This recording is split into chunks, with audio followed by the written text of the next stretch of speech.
dan yang menyelenggarakan di sini kan wadah berhimpun. Saya teringat kita 5 tahun yang lalu saat di GMBI juga. Nah, tentu kita juga ingin mendengar kira-kira kalau saya ambil data terkait dengan bonus kemudahan pada tahun 2020 itu sekitar 31% itu usia produktif itu menempati posisi yang cukup signifikan untuk di Kalimantan Barat. Tapi jumlah kalau tidak dikelola kaum muda yang produktif, kaum muda yang punya sumber daya manusia yang baik, tentu juga jadi masalah. Bukan hanya karena persoalan kemiskinan, kriminal, tapi mudah juga tersusupi hal-hal yang bersifat radikalisme, paham-paham yang justru bisa memecah integrasi bangsa. Nah, dalam konteks itu kira-kira saya mulai lagi ke Pak Adrianus nih, Pak. Apa kira-kira program prioritas Bapak dalam konteks bonus demografi, kepemudaan kita yang cukup besar jumlahnya, sehingga pemuda tidak hanya sekedar sebagai penonton, tapi juga menjadi subjek dalam pembangunan, bisa merawat keberagaman. Silakan Pak. Baik, terima kasih moderator, Bapak Ibu dan para pemuda yang saya banggakan. Kita sering terjebak dalam satu paradigma, terutama di bidang pendidikan kita, bahwa yang paling penting kita adalah transfer of knowledge. Kemudian juga yang kita kejar apa? Kita kejar adalah nilai. Jadi kalau nilai kita 10 semua, wah ini bangga, jenius, ya. Begitu juga ijazah. Rata-rata orang muda itu orientasinya ke situ, paradigmanya seperti itu. Nah, padahal ketika dia setelah keluar misalnya dari pintu gerbang alma maternya, kembali ke masyarakat bingung, apa yang harus saya lakukan? Karena dia hanya punya selembar ijazah dengan sederetan nilai yang tadi itu yang mungkin rata-rata menunjukkan bahwa nilainya itu excellence. Itu dari sisi brainnya, dari sisi transfer of knowledge itu oke. Tapi yang tidak banyak kita lakukan adalah bagaimana menciptakan tenaga kerja yang memiliki well trained. Jadi pendidikan itu kan ada 2 aspek. Dia bisa transfer of knowledge, tapi juga building skills. Ini yang kita lupa seringkali. Oke, Pak Adrianus, saya ini data lagi. Data BPS tahun 2017 menyatakan sekitar 53% tenaga kerja produktif kita itu hanya tamat SD. Hanya 88,33% lulusan sarjana yang terserap di company. Nah, kalau melihat situasi ini nyambung penjelasan, gimana solusinya kira-kira? Betul. Sebenarnya apakah dia tamat SD atau tamat sarjana, pada dasarnya itu sama. Dia terampil apa enggak? Dia skill labor atau non skill labor, itu sebetulnya. Nah, karena itu menurut saya orientasi paradigma pendidikan kita harus dirubah. Ya, kalau para pemuda ini selesai kuliah selalu menunggu lowongan kerja. Ingat, lowongan kerja itu selalu tidak seimbang dengan jumlah pencari kerja. Ya. Lowongan kerja 10, pencari kerja mungkin 10.000. Ketika dilanggar, saya membuka 150 formasi untuk guru SD. Yang melamar berapa? Yang melamar 4.000, 5.000. Yang lainnya akhirnya harus gigit jari karena tidak lulus. Nah, mulai macam-macam. Nah, karena itu harusnya mulai dari orientasi pendidikan kita dari awal dan juga mindset. Betul, saya setuju dengan mindset para pemuda kita untuk menghadapi bonus demografi ini. Ini harus berubah. Jangan menanyakan adakah lowongan kerja, adakah peluang kerja. Tapi yang paling baik itu adalah mari kita ciptakan peluang kerja. Apa yang harus dilakukan? Mumpung masih muda, lengkapi diri dengan keterampilan. Kalau saya percaya bahwa setiap orang punya talenta, punya bakat, punya kemampuan masing-masing, ya, punya kemampuan masing-masing. Nah, karena itu ketika saya menjadi bupati Landak, saya ingatkan guru-guru, jangan pernah kalian menyebut anak didik, peserta didik kalian itu bodoh. Mungkin matematikanya 5, tapi dia pintar main gitar. Ya. Mungkin bahasa Inggrisnya 6 atau 7, tapi sejarahnya oke. Atau mungkin pengetahuannya tentang tanaman itu jauh lebih tinggi. Nah, itulah yang harus dipupuk, harus dikembangkan, harus mulai jadi diarahkan seperti menjadi orang sesuai dengan bakat yang dimilikinya. Bukan jadi dipaksa menjadi seorang intelektual tapi justru tak punya keterampilan. Gitu. Oke, terima kasih Pak Adrianus. Kita hapus dulu lah. Baik, lanjut ke televisi.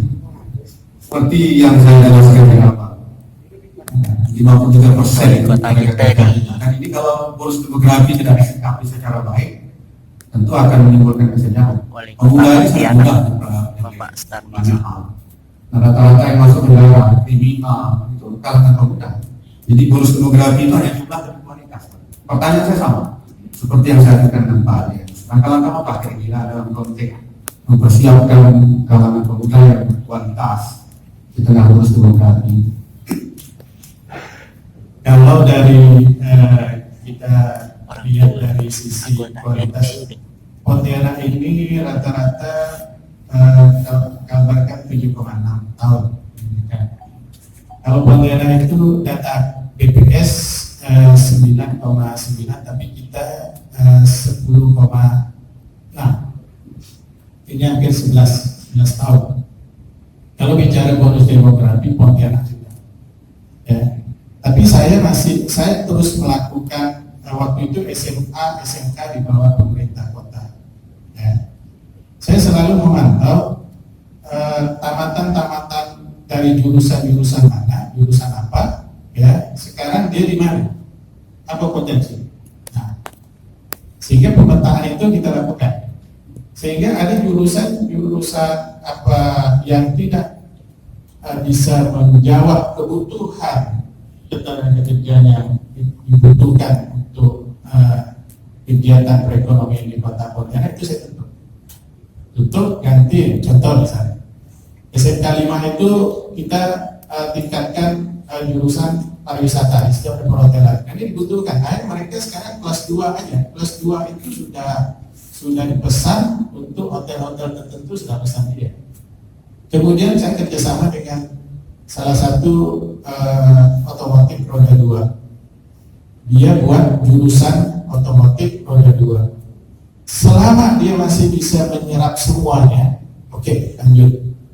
Tapi nanti kalau udah jenuh, tutup. Ketika ada penerimaan sama tadi, penerimaan S1, mohon maaf ya, S1 manajemen ekonomi, diterima 1, yang daftar 295.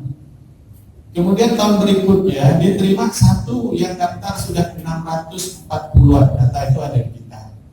Saya sampaikan kepada Prof. Edi. Prof, saya bilang ini jujur. Yang dibutuhkan itu akuntansi. Dan akuntansi apa? Nah, sehingga begitu dia keluar, dia bisa masuk di pasaran kerja. Terus yang tidak bisa, ada peluang beberapa, misalnya yang sekarang kan zamannya IT, ya. Pontianak itu penggunaan IT-nya semuanya ditangani oleh anak-anak muda Pontianak. Ya, ada yang bilang Pontianak Digital Street.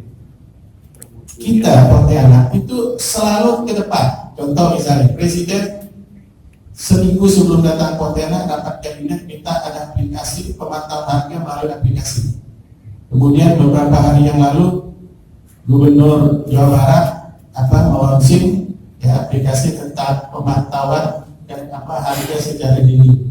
Pontianak itu 8 bulan yang lalu sudah, Bapak-bapak silakan buka yang namanya Gensil, ya, di Facebook itu Gensil, lihat setiap hari ada update harga, ya, fluktuasi harga, sehingga itu sudah bisa pantau dari rumah. Bisa orang mau belanja apa, harganya berapa gitu. Dan ini semua tidak perlu dana muda. Kemudian ada akun, ya, kemudian ada Pontianak interaktif itu di situ. Pemantau seluruh kota ini semuanya mereka ya. Jadi saya lihat bonus demografi itu ya kalau dimanage dengan baik ya maka ada percepatan capai dalam pembangunan. Saya ambil contoh. Memang tidak berbanding lurus ya, dan ini ada satu karya dan memang juga kota itu tingkat pengangguran akan lebih tinggi daripada pedesaan. Itu sudah pasti. Tingkat pengangguran di kota Pontianak ini 6% lebih. Tapi angka kemiskinan di bawah 5%. Dalam konteks itu Pak, dalam konteks itu kira-kira bagaimana manusia bisa kalau Bapak terpilih ya? Kabupaten kota di Kalapan dengan problem yang beragam itu. Nah, saya melihat begini, sebetulnya daerah harus menciptakan peluang-peluang mereka ini bisa kembali di sana. Jadi tidak numpuk di kota, ya. Yang banyak gitu ya, mereka tidak kembali ke daerah sarjana, tapi numpuk di kota. Akhirnya berebut begitu, tidak. Tapi kalau kembali ke daerahnya masing-masing dan mengisi ruang yang dibutuhkan daerah itu, percepatan pertumbuhan daerah itu bisa. Saya rasa itu solusi yang baik adalah menciptakan peluang-peluang kerja di daerah. Saya contoh satu, saya dapat cerita dari kawan ya, yang di Ketapang itu perusahaan apa kemarin ribut ya. Kenapa mereka datangkan dari luar tenaga kerjanya? Ya, karena di wilayah itu orang yang punya kapasitas untuk menggerakkan capaian produksi yang harus dikejar supaya dia tidak rugi itu tidak ada. Akhirnya diambillah dari tempat dia sana, dari luar. Oke, terima kasih Pak Terpilih. Baik, kita lanjut ke Pak Suliansa.